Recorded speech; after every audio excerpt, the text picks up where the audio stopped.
Topic शुरू करेंगे जो कि है cell cycle and cell division, जिसमें मेन फोकस करेंगे माइटोसिस पे। सेल साइकिल की डेफिनेशन होती है the sequence of events by which a mature cell duplicates its genome, synthesize the other constituent of the cell and eventually divide into two daughter cells is called cell cycle। यानी कि cell cycle के दौरान एक mature cell duplicates करेगा अपने genome को, अपने genetic material को डबल करेगा, साथ ही साथ सिंथेसाइज करेगा other constituent of the cell. और क्या सिंथेसाइज होगा? सेंट्रियोल सिंथेसाइज होगा, गोल्जी सिंथेसाइज होगा, माइटोकॉन्ड्रिया, बाकी के अदर ऑर्गेनेल्स भी डुप्लीकेट होंगे। ठीक है, और क्या सिंथेसाइज होंगे? Enzymes, other than organelles enzyme synthesize होंगे, प्रोटीन सिंथेसाइज होंगे, न्यूक्लियोटाइड सिंथेसाइज होगा, न्यूक्लियोटाइड सिंथेसाइज होंगे, और क्या सिंथेसाइज होंगे? आरएनए। इनका सिंथेसिस होता है क्योंकि डीएनए रेप्लिकेशन होना है। डीएनए रेप्लिकेशन होना है तो उसके लिए एंजाइम्स, प्रोटीन, न्यूक्लियोटाइड, आरएनए बनाएगा। और किसका सिंथेसिस होगा? और साइटोप्लाज्म, साइटोप्लाज्म भी इंक्रीज होगा। तो सेल साइकिल में दो चीजें होती है, DNA replication and cell growth. DNA replication होगी एक स्पेसिफिक स्टेज पे, यानी किसी पर्टिकुलर स्टेज पे ही डीएनए रेप्लिकेशन होगी। लेकिन सेल ग्रोथ क्या है? सेल ग्रोथ है कॉन्टिन्यूअस प्रोसेस। ये एक लगातार चलने वाली प्रोसेस है जो कि हर स्टेजेस पे होगी। सेल साइकिल की हर स्टेज पे कॉन्टिन्यूअस प्रोसेस चलेगी सेल ग्रोथ की, यानी कि साइटोप्लाज्म के इंक्रीज होने की। बाकी की हर स्टेजेस पे अगर हम बात करेंगे तो साइटोप्लाज्म इंक्रीज होगा, लेकिन एक पर्टिकुलर स्टेज पे ही डीएनए का डुप्लीकेशन होगा। A typical eukaryotic cell divide once in approximately every 24 hour, यानी कि हर एक 24 घंटे में एक टिपिकल यूकैरियोटिक सेल एक बार डिवाइड करता है। हर 24 घंटे में एक टिपिकल यूकैरियोटिक सेल एक बार डिवीजन करेगा। लेकिन ईस्ट भी यूकैरियोट है, लेकिन ये क्या है? ये हर 90 मिनट में एक बार डिवाइड करेगा। फेजेस ऑफ सेल साइकिल में क्या है? इंटरफेज है, एम फेज है। इंटरफेज होता है प्रिपरेटरी फेज। इंटरफेज होता है प्रिपरेटरी फेज, यानी कि डीएनए रेप्लिकेशन से शुरू होने से पहले जब खुद को सेल प्रिपेयर करता है, उसके लिए प्रोटीन एंजाइम्स की सिंथेसिस करता है, प्रिपेयर करता है, उसको बोलते हैं इंटरफेज, जिसमें 3 स्टेजेस आती है, G1, S, G2। और एम फेज होता है मेन डिवाइडिंग फेज, जो एक्चुअल डिवीजन फेज होता है। अगर 24 आवर्स में एक यूकैरियोटिक सेल डिवाइड करता है एक बार, तो 23 आवर्स सिर्फ प्रिपरेटरी फेज में चले जाएंगे। 23 आवर्स किसके होंगे? प्रिपरेटरी फेज के। और 1 आवर किसका होगा? डिवीजन का। 1 आवर में डिवीजन होगी, बाकी 23 आवर्स में सिर्फ प्रिपरेशन होगी डिवीजन के लिए। सबसे पहले आता है G1 फेज, जिसको हम बोलते हैं गैप 1 या फिर ग्रोथ फेज 1। गैप 1 या फिर ग्रोथ फेज 1, इसको हम प्री सिंथेटिक फेज भी बोल सकते हैं। क्यों? क्योंकि ये सिंथेटिक फेज से पहले आता है। सिंथेटिक G1 फेज के बाद आती है S फेज, सिंथेटिक फेज इससे पहले आ रहा है, इसको हम इसलिए बोलते हैं प्री सिंथेटिक फेज। और हम इसको बोल सकते हैं post mitotic phase. Post mitotic phase, क्योंकि माइटोसिस होने के बाद ये G1 फेज आ रही है, इसलिए हम इसको पोस्ट माइटोटिक फेज भी बोल सकते हैं। ये होती है S फेज, जो कि होती है सिंथेटिक फेज, जिसमें हमारा मेन डीएनए रेप्लिकेशन होता है। मेन डीएनए रेप्लिकेशन, तो इसमें मेनली डीएनए रेप्लिकेशन होता है सिंथेटिक फेज में। G1 फेज गैप 2 क्या होता है? इसको हम बोल सकते हैं पोस्ट सिंथेटिक फेज या फिर प्री माइटोटिक फेज, क्योंकि माइटोटिक स्टेज से पहले आता है ये और सिंथेटिक फेज के बाद आता है, इसलिए हम इसको पोस्ट सिंथेटिक या फिर प्री माइटोटिक फेज बोल सकते हैं। उसके बाद आती है M phase, main mitosis phase. Mitosis जिसमें कार्योकाइनेसिस चलती है, कार्योकाइनेसिस चलती है, जेनेटिक मटेरियल जो है वो इक्वली डिवाइड हो जाता है। फिर चलती है साइटोकाइनेसिस, न्यूक्लियर डिवीजन के बाद साइटोकाइनेसिस होगी, साइटोप्लाज्म डिवाइड होगा इक्वली। फिर अगेन किस में चली जाएगी साइकिल? G1 फेज में। लेकिन कुछ सेल होते हैं जो दोबारा डिवाइड ना होके एक अलग फेज में चले जाते हैं, जिसको बोलते हैं G0 फेज, जिसको बोलते हैं क्वेश्चंट फेज, रेस्टिंग फेज या फिर इनएक्टिव फेज। तो अगर सेल डिवाइड नहीं होता है तो ये एक रेस्टिंग फेज में चला जाता है, जिसको क्या बोलेंगे? G0 phase. जैसे फर्स्ट है लेबाइल सेल। लेबाइल सेल क्या होंगे कि cell continuously divide does not go to the G0 phase, यानी कि इसमें सेल कॉन्टिन्यूसली डिवाइड करेंगे, सेल कॉन्टिन्यूसली डिवाइड करेंगे, G0 फेज में नहीं जाएंगे, ऐसे सेल्स को हम बोलते हैं लेबाइल सेल। तो ऐसे कौन से सेल है जो कॉन्टिन्यूसली डिवाइड करते रहते हैं, जैसे कि हमारे स्किन सेल जिसमें कॉन्टिन्यूसली डिवीजन चलता रहता है, cells of GI tract, haematopoietic cell in bone marrow. Haematopoietic cell क्या बनाएंगे, ब्लड सेल्स, ये ब्लड सेल्स की फॉर्मेशन करेंगे। तो इनमें कॉन्टिन्यूस माइटोसिस चलती रहती है, ये G0 फेज में नहीं जाते, ठीक है। मेरिस्मेटिक सेल्स किस में होते हैं, प्लांट में, जिसमें लेटरल एंड एपिकल कैम्बियम, यानी कि lateral cambium, lateral meristematic tissue क्या करेंगे, प्लांट की विड्थ को इंक्रीज करेंगे, विड्थ को इंक्रीज करेंगे। एपिकल मेरिस्टेम टिश्यू क्या क्या करेंगे, प्लांट की हाइट को इंक्रीज करेंगे। तो मेरिस्मेटिक टिश्यू भी किसका एग्जांपल है, लेबाइल सेल का। स्टेबल सेल आते हैं। स्टेबल सेल क्या होते हैं, normally cells are arrested in G0 phase after dividing once, but if they receive proper stimulus they leave G0 and enter into the cycle. यानी कि normally ये sales किस में होते हैं, नॉर्मली ये सेल्स एक बार डिवाइड करके G0 फेज में चले जाते हैं, एक बार डिवाइड करेंगे फिर G0 फेज में चले जाएंगे, लेकिन अगर इनको प्रॉपर स्टिमुलस मिलता है तो दोबारा ये साइकिल के अंदर एंटर कर सकते हैं। अगर ये प्रॉपर स्टिमुलस इनको रिसीव होता है, प्रॉपर स्टिमुलस मिलता है, तो दोबारा ये G0 फेज को छोड़ के दोबारा साइकिल में एंटर हो जाएंगे। ऐसे कौन से सेल है, liver cell and kidney cells. फिर आते हैं हमारे परमानेंट सेल। परमानेंट सेल क्या होंगे कि once cell divided they enter into G0 and can't be bring back into the cycle. यानी कि एक बार डिवाइड होने के बाद ये एंटर हो जाते हैं G0 फेज में, फिर इनको वापस लाना मुश्किल हो जाता है, फिर इन कोई भी स्टिमुलस काम नहीं करता है और ये सेल दोबारा साइकिल में एंटर नहीं होते हैं। जैसे कि हमारे न्यूरॉन्स के सेल, जैसे हमारे न्यूरॉन्स हो गए, ब्रेन सेल्स हो गए, स्केलेटल मसल हो गए, मायोकार्डियल सेल, हार्ट सेल्स हो गए, ठीक है।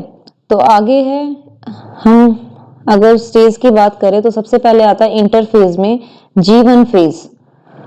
हमने सेल साइकिल में पढ़ी है कि दो स्टेजेस होती है, इंटरफेज एंड एम फेज।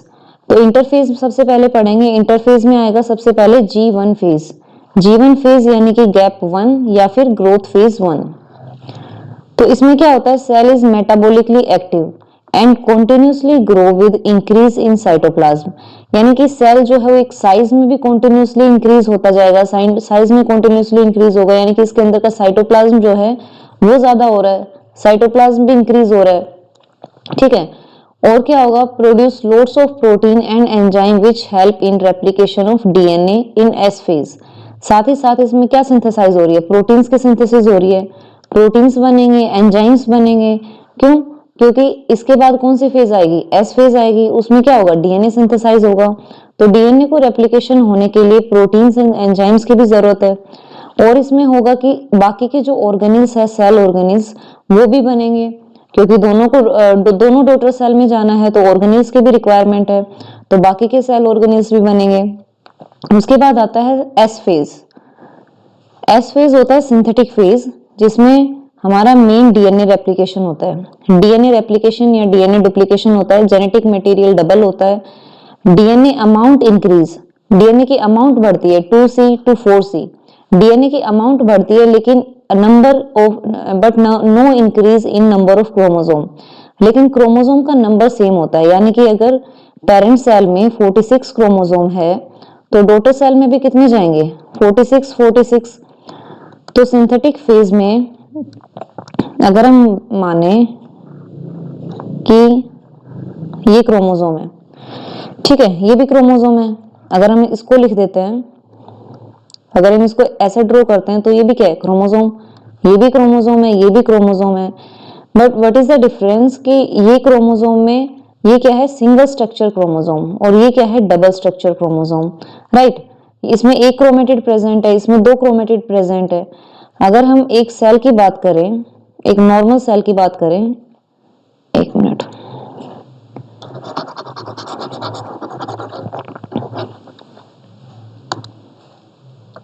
अगर मान लो ये कोई सेल है, इसके अंदर क्रोमोसोम है, इसके अंदर ये क्रोमोसोम है, ये मदर से लिया हुआ है और ये फादर का क्रोमोसोम है, ये फादर का क्रोमोसोम है, पैटर्नल क्रोमोसोम है। तो मदर के क्रोमोसोम कितने होंगे, 23। फादर से लिए हुए क्रोमोसोम कितने होंगे? 23। तो टोटल क्रोमोसोम कितने हो गए? 46, है ना। लेकिन एस फेज पे क्या होता है? एस फेज में भी सेम ही 46 क्रोमोसोम्स होंगे, लेकिन क्या होगा कि ये डबल स्ट्रक्चर क्रोमेटिड हो जाएंगे, डबल स्ट्रक्चर क्रोमोसोम हो जाएंगे, ठीक है। डीएनए डुप्लीकेट हो जाएगा, लेकिन नंबर इनका ये वही रहेगा 23। ये भी 23 रहेंगे, ये भी 23 क्रोमोसोम्स रहेंगे, यानी कि टोटल 46 क्रोमोसोम ही रहेंगे, लेकिन इनमें क्रोमेटिड्स जो होते हैं वो डबल हो जाते हैं, ठीक है। सिंगल स्ट्रक्चर क्रोमेटिड से डबल स्ट्रक्चर क्रोमोसोम्स बन जाते हैं, सिंगल स्ट्रक्चर क्रोमोसोम से डबल स्ट्रक्चर क्रोमोसोम। फाइन। आगे क्या है? सेंट्रियोल डुप्लीकेट्स, सेंट्रियोल भी डबल हो जाएंगे। आगे सेंट्रियोल किसकी सिंथेसिस करेंगे? स्पिंडल फाइबर की। सेल ग्रोथ कंटिन्यू, इसमें भी साइटोप्लाज्म इंक्रीज होता है, इसमें भी सेल ग्रोथ कंटिन्यू रहेगी। नेक्स्ट आता है, और इसमें और किसकी सिंथेसाइज होती है? हिस्टोन की।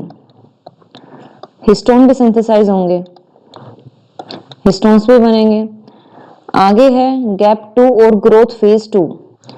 ग्रोथ फेज 2 में भी क्या होता है? सेल ग्रोथ, साइटोप्लाज्म इंक्रीज होता है, cell is getting ready to divide, यानी कि अब क्या होगा? ये है प्री माइटोटिक फेज। इसके बाद हमारा मेन डिवीजन शुरू हो जाता है, जो कि है एम फेज, यानी कि माइटोसिस। अब माइटोसिस क्या होती है? माइटोसिस होती है इक्वेशनल डिवीजन, यानी कि इसमें नंबर ऑफ क्रोमोसोम जो कि पेरेंट्स में है वो same he number of chromosomes किस में होंगे? प्रोजेनी में। यानी कि अगर ये हमारा कोई पेरेंट सेल है, ये हमारा कोई पेरेंट सेल है, इसमें क्या है? 46 क्रोमोसोम, तो इससे जो डॉटर सेल बनेंगे उनमें भी कितने क्रोमोसोम्स होंगे? 46 46, ठीक है। तो इक्वल नंबर ऑफ क्रोमोसोम होने की वजह से हम इसको क्या बोलते हैं? Equational division. Stages of M phase में आते हैं सबसे पहले prophase, metaphase, anaphase and then telophase. Prophase होती है first stage of mitosis. Prophase क्या होगी? फर्स्ट स्टेज ऑफ माइटोसिस, जिसमें क्या होता है? Initiation of condensation of chromosomal material, यानी कि जो क्रोमोसोमल मटेरियल है, हम इसकी बात करें, डायग्राम देखें तो ये क्या है? ये सेल मेम्ब्रेन है, ये साइटोप्लाज्म है, इसके अंदर साइटोप्लाज्म होगा, इसके अंदर ये क्या है? न्यूक्लियस है, न्यूक्लियस के अंदर क्या है? हमारा जेनेटिक मटेरियल है, क्रोमोसोमल मटेरियल या फिर जेनेटिक मटेरियल बोल सकते हैं। ये क्या है? Loose chromatin. जो जेनेटिक मटेरियल है वो हमारा किस फॉर्म में है? लूज क्रोमेटिन के फॉर्म में है, थ्रेड लाइक लूज क्रोमेटिन। ये क्या हो जाएगा? कंडेंस होना शुरू हो जाएगा, और कंडेंस होकर क्या बना लेगा? क्रोमोसोम्स। ये क्रोमोसोम्स बना लेगा। और जो सेंट्रियोल्स हैं, सेंट्रियोल्स अपोजिट पोल पर जाना शुरू हो जाएंगे। ये डुप्लीकेट हो गए सेंट्रियोल्स, एस फेज पे डुप्लीकेट हो गए थे, अब क्या होगा? ये अपोजिट पोल्स पे जाना शुरू कर देंगे प्रोफेज में, ये अपोजिट पोल पे चले गए। और क्या होगा? Initiation of assembly of mitotic spindle, mitotic spindle की असेंबली होना शुरू हो जाएगी, माइक्रोट्यूब्यूल सिंथेसिस शुरू हो जाएगी। और क्या होगा? न्यूक्लियर इनवेलप स्टार्ट डिसअपीयरिंग, जो न्यूक्लियस की जो मेम्ब्रेन है अब वो डिसअपीयर होना शुरू हो गई, क्योंकि डिवीजन के लिए स्पेस चाहिए, तो न्यूक्लियर की मेम्ब्रेन डिसअपीयर होना शुरू हो गई। Golgi complex, ER and ER भी क्या हो जाएंगे? डिसअपीयर हो जाएंगे। तो ये हमारी प्रोफेज हो गई, जिसमें न्यूक्लियर इनवेलप डिसअपीयर हो गई, सेंट्रियोल्स अपोजिट पोल पे चले गए, जो हमारा लूज क्रोमेटिन है वो कंडेंस होके क्या बना दिया? क्रोमोसोम्स। जो ये क्रोमोसोम है, हम ही मान लेते हैं कि होमोलोगस क्रोमोसोम है, ये क्रोमोसोम नंबर 1, और ये भी क्या है? Chromosome number 1। एक मदर से आया, एक फादर से आया है, तो कैसे क्रोमोसोम हो गई? Homologous chromosome. ये दोनों आर्म्स को हम क्या बोलेंगे? इस आर्म को और इस आर्म को हम बोलेंगे सिस्टर क्रोमेटिड्स, और इन दोनों आर्म्स को भी क्या बोलेंगे? Sister chromatids. लेकिन अगर इन दोनों आर्म्स की बात करें तो हम इसको बोलते हैं नॉन सिस्टर क्रोमेटिड्स। नेक्स्ट है मेटाफेज। मेटाफेज में होता है complete degradation of nuclear envelope, यानी कि न्यूक्लियर की जो मेम्ब्रेन है न्यूक्लियस की वो कंप्लीटली डिसअपीयर हो चुकी है, क्योंकि उसका जो लैमिनिन प्रोटीन है न्यूक्लियर मेम्ब्रेन का वो क्या हो जाता है? फोस्फोराइलेशन हो जाती है उसमें, और न्यूक्लियर मेम्ब्रेन कंप्लीटली डिसअपीयर हो जाती है। नेक्स्ट क्या है? Spindle fibre attach to the kinetochore of chromosome. ये हमारे क्रोमोसोम है, ये क्रोमोसोम है जो कि किस पे आ गए? इक्वेटर पे, मेटाफेज प्लेट पे, ठीक है, इक्वेटर पे आ जाते हैं। और क्या होता है? जो स्पिंडल फाइबर है वो अटैच हो जाते हैं काइनेटोकोर से। ये क्या है? काइनेटोकोर।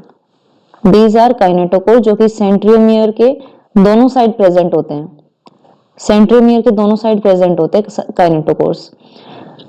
ठीक है, अभी क्रोमोसोम्स क्या हो गए, इक्वेटोरियल प्लेट पे आ गए और स्पिंडल फाइबर काइनेटोकोर से अटैच हो गए। लास्ट में लिखा है chromosome at this stage can be observe clearly under the microscope. अगर माइक्रोस्कोप के अंदर देखेंगे तो इस स्टेज पे क्रोमोसोम्स हमें सबसे अच्छे तरीके से दिखाई देंगे। अब मेटाफेज प्लेट पे आने के बाद क्या कौन सी स्टेज आएगी, एनाफेज। एनाफेज में क्या होता है, chromosome split and chromatid separate. इसमें जो क्रोमोसोम्स है अब वो सेपरेट हो जाएंगे, अलग अलग हो जाएंगे। ये वाला क्रोमोसोम इस साइड आ गया, ये वाला क्रोमोसोम इस साइड आ गया। ठीक है, ये क्रोमेटिड इस साइड चला गया, ये क्रोमेटिड इस साइड चला गया। ठीक है, ऐसे करके अगर हम देखें तो कितने क्रोमोसोम्स होंगे, इस साइड कितने क्रोमोसोम होंगे 46, और इस साइड भी कितने होंगे 46। हमने जो मेटाफेज प्लेट पे देखा था, ये जो क्रोमोसोम अलाइनमेंट हो रही है, ऐसे कितने क्रोमोसोम्स की अलाइनमेंट होगी 46 क्रोमोसोम्स की, है ना। वैसे ही अगर इसमें देखें तो 46 क्रोमोसोम यहाँ, 46 क्रोमोसोम यहाँ, लेकिन सेपरेशन किसकी हुई है, पहले डबल स्ट्रक्चर क्रोमोसोम थे, अब क्या हो गई है, सिंगल स्ट्रक्चर क्रोमोसोम हो गए। आपस में दूर दूर चले गए, पहले साथ में थे फिर दूर दूर चले गए। टेलोफेज में क्या होता है,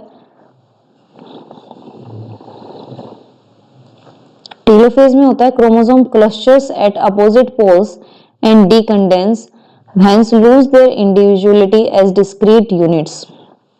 यानी कि टेलोफेज में क्या होगा, जो क्रोमोसोम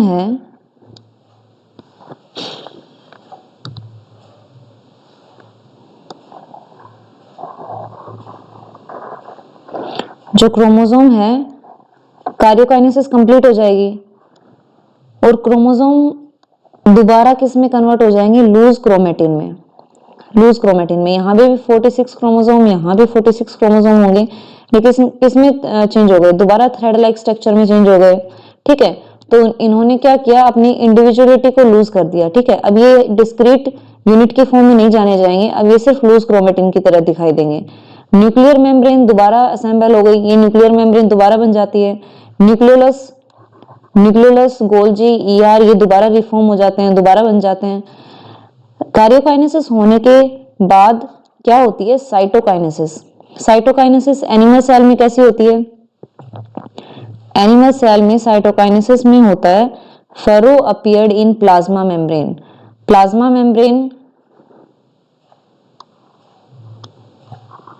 जो प्लाज्मा मेम्ब्रेन है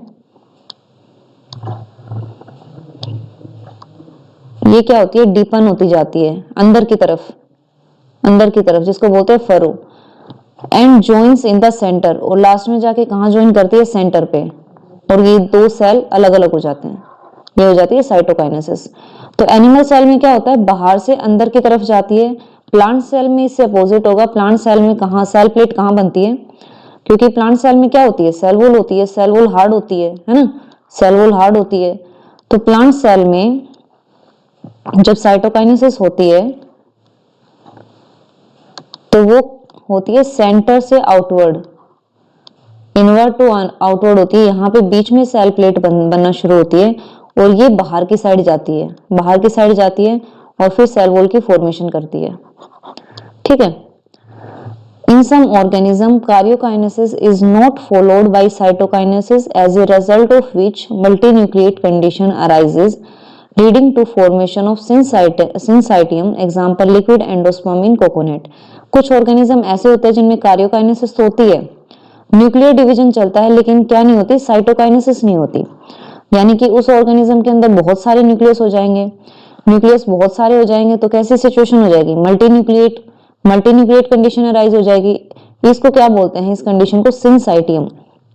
एग्जाम्पल क्या है, लिक्विड एंडोस्पर्म इन कोकोनट।